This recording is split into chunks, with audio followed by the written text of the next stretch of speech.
कहा जाता है कि श्री भगवत गीता सिर्फ एक धर्म के लिए नहीं है, बल्कि इसे धरती के हर इंसान को पढ़ना और समझना चाहिए ताकि वो अपनी जिंदगी में सुख, शांति और सफलता को प्राप्त कर सके। भगवत गीता में कुल 18 अध्याय और इन 18 अध्यायों में कुल 700 श्लोक हैं, जो सभी के लिए पढ़ पाना थोड़ा मुश्किल होता है। भगवत गीता के 111 विचारों का वर्णन श्री कृष्ण ने इस प्रकार किया है।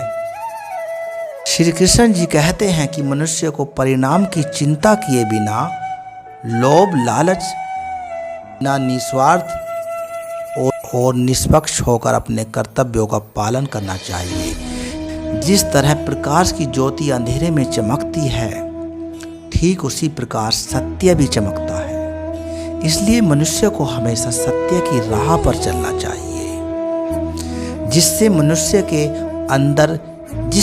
के अंदर ज्ञान की कमी और ईश्वर में श्रद्धा नहीं होती, वो मनुष्य जीवन में कभी भी आनंद और सफलता को प्राप्त नहीं कर सकता। जिस प्रकार मनुष्य अपने पुराने वस्त्रों को त्याग कर नए वस्त्र धारण करता है, ठीक उसी प्रकार आत्मा पुराने व्यर्थ के शरीर को त्याग कर नए भौतिक शरीर को धारण करती है।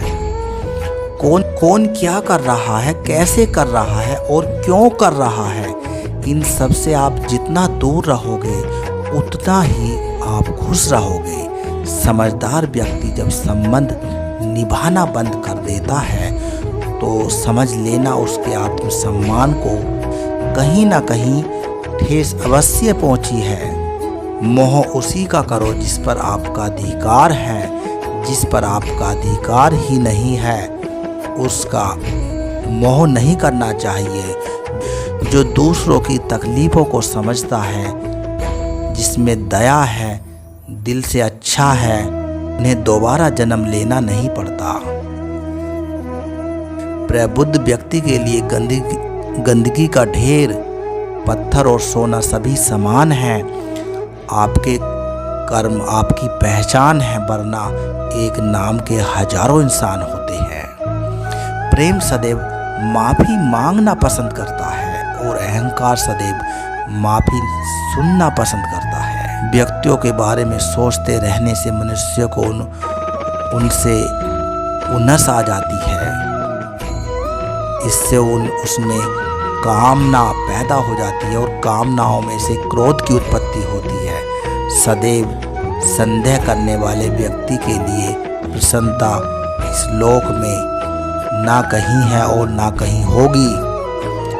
मनुष्य के कर्म कभी उसका पीछा नहीं छोड़ते। मनुष्य को अपने कर्म का फल काटना ही पड़ता है।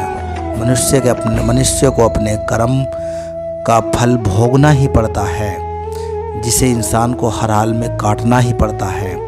इसलिए हमेशा अच्छे बीज बोए ताकि फसल अच्छी हो। जो होने वाला है वो होकर ही रहता है, जो नहीं होने वाला वो कभी नहीं होता। ऐसे निश्चय जिसकी बुद्धि में होता है, उन्हें चिंता कभी नहीं सताती। अच्छे कर्म करने के बावजूद भी लोग केवल आपकी बुराई ही याद रखेंगे। इसलिए लोग क्या कहते हैं इस पर ध्यान मत दो। तुम अपना कर्म करते रहो।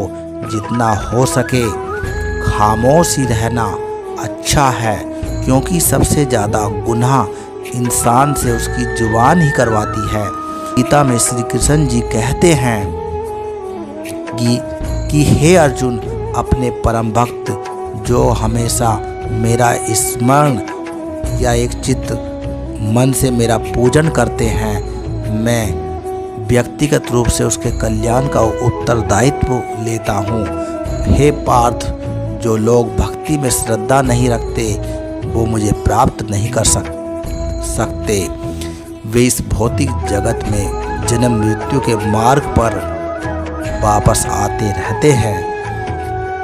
मौन सबसे अच्छा उत्तर है किसी ऐसे व्यक्ति के लिए जो आपके शब्दों को महत्व नहीं देता।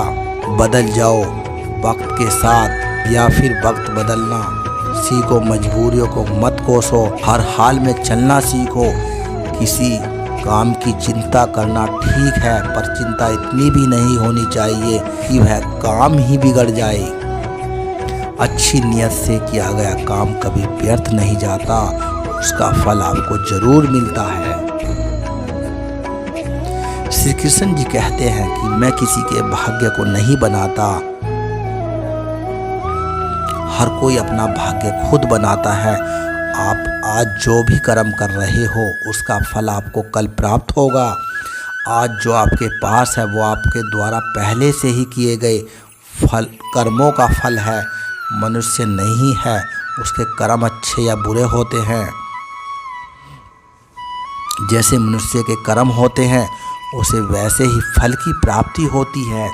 मैं सिर्फ अपने कर्म करने का अधिकार है कि सिर्फ कर्म के फल भोगने के तुम ही अधिकारी हो।